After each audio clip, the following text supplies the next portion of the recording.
When people think about uh, evil members of the Superman family, they tend to think about Ultraman, Overgirl, that one evil version of Lois Lane, or maybe that one a Brightburn movie that technically isn't a Superman movie, but we all know that it's supposed to be a Superman movie.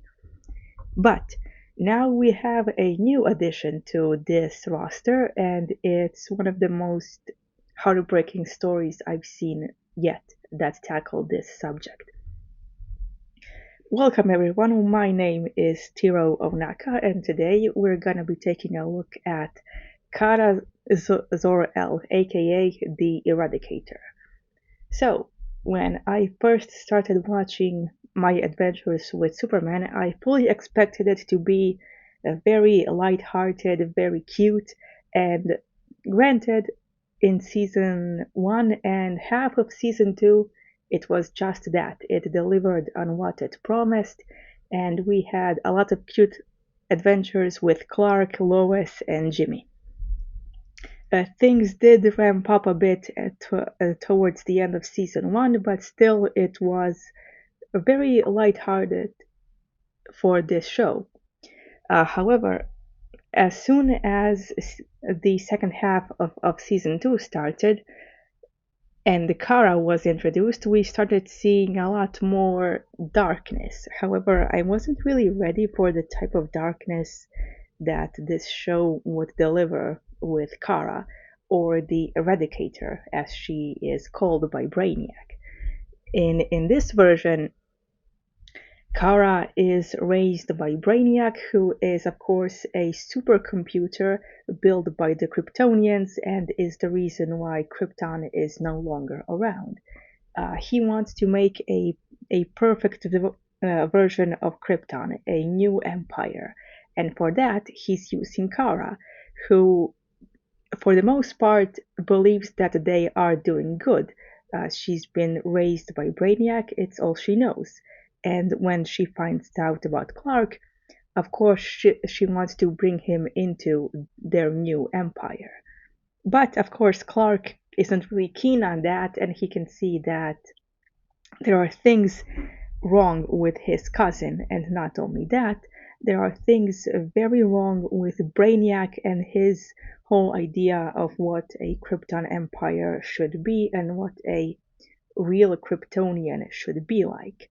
Now, Kara, she does have a lot of traits of Kara. She is very sweet. She's kind. She likes to have fun. She develops feelings for Jimmy very early on when they meet.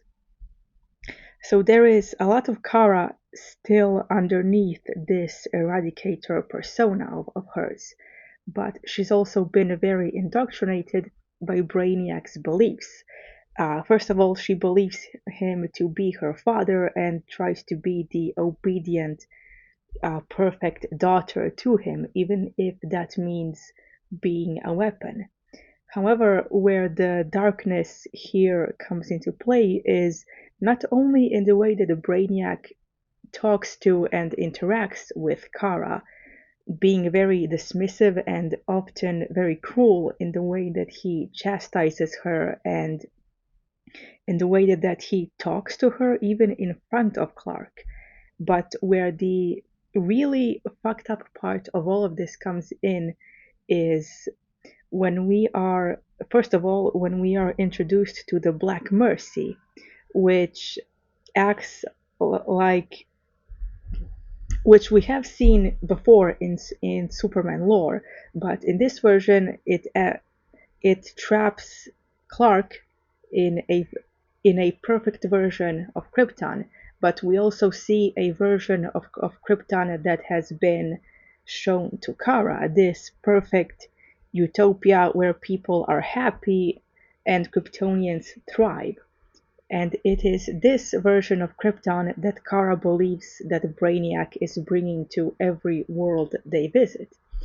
In fact, she believes in this so much that she agrees to show Clark one of the worlds that they visited. which actually turns out to be one of the worlds that they destroyed, or Kara destroyed, as the Eradicator. However, like I said, this is where the really fucked up part comes in. Kara doesn't remember any of this. She remembers visiting these planets when they were prosperous, full of life, full of people, full of culture. And it is these memories that she hangs on to very strongly. She even has a lot of memorabilia and mementos from these planets hidden away in her room, away from Brainiac, because he believes that they make her weak. And Kara, when she brings Clark to one of these planets, she's confused. She doesn't know what happened there and why the planet looks so destroyed and abandoned, because in her mind, she thought that Brainiac was gonna bring peace and prosperity of Krypton to this planet. And we see later when Kara is on her own, she goes to visit another one of these planets and she finds out what really happened. She finds out that she is the one who destroyed this planet and every other planet that they've ever visited. She's the one who kills all of these people. She's the one who makes these planets so desolate and barren and ruins of what they once were. She is the Eradicator, the one that they fear, not the one that they all love and praise.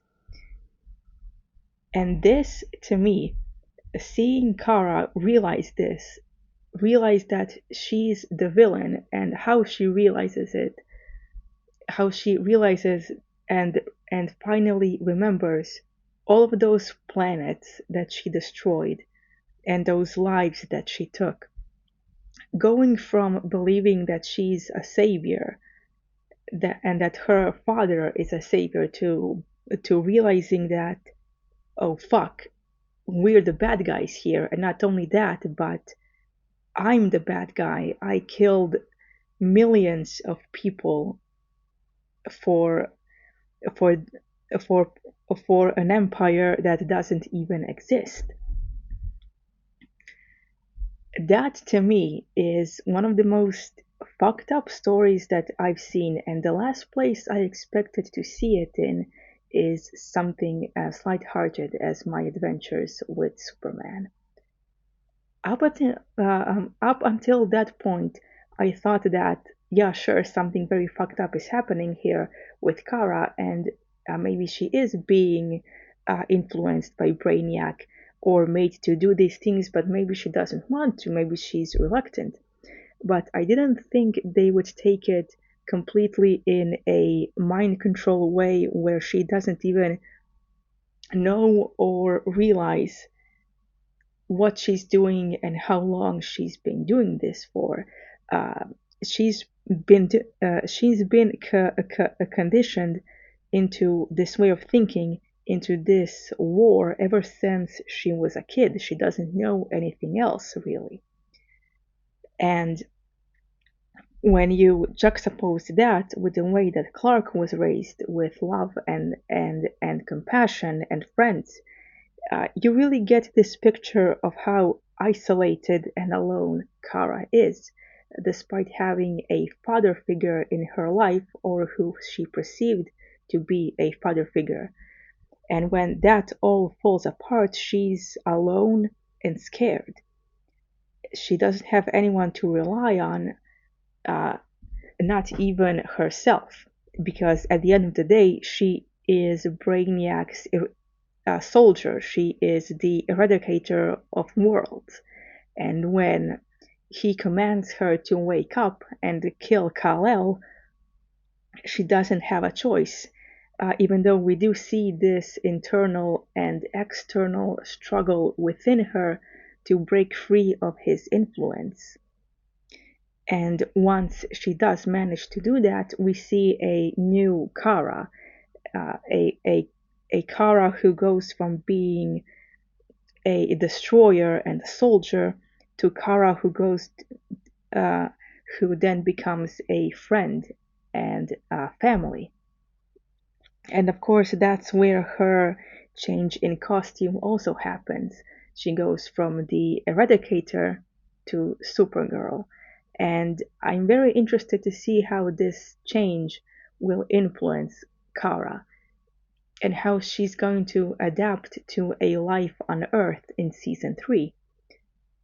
And I really think that now that they've presented this, I'm not sure how much darker they can go with this, because this brainwashing and just pure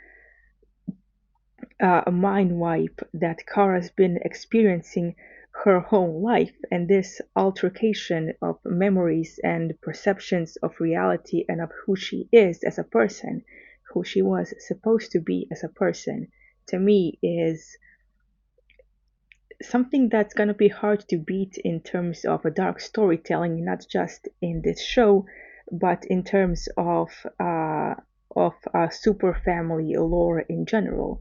I'm very interested to see if there's going to be a story later on that's going to explore similar themes in comics. And yeah, I think that if there is, I'm very interested to see how they're going to tackle it, because I think the way that they tackled it here was really good for Kara's character, and I think that moving forward, she's gonna have a lot of adjustment to do with living on Earth and realizing that she can't take care of every problem with her fists, which is where Clark will come in, and also Lois and Jimmy, because they are part of her family now, and she's also part of the Kent family. So, yeah, those are my thoughts on the Eradicator and how she will move forward now as Supergirl. That remains to be seen, but I'm very much looking forward to season 3 of My Adventures with Superman and how they will tackle it. And in the comments down below, please tell me what you think of how they handled Kara's storyline as the Eradicator, and where do you think that her story is going to be going next. And also, if you haven't checked out my adventures with Superman because you think that it's childish, I really hope that this got you to change your mind and at least give the show a fair try.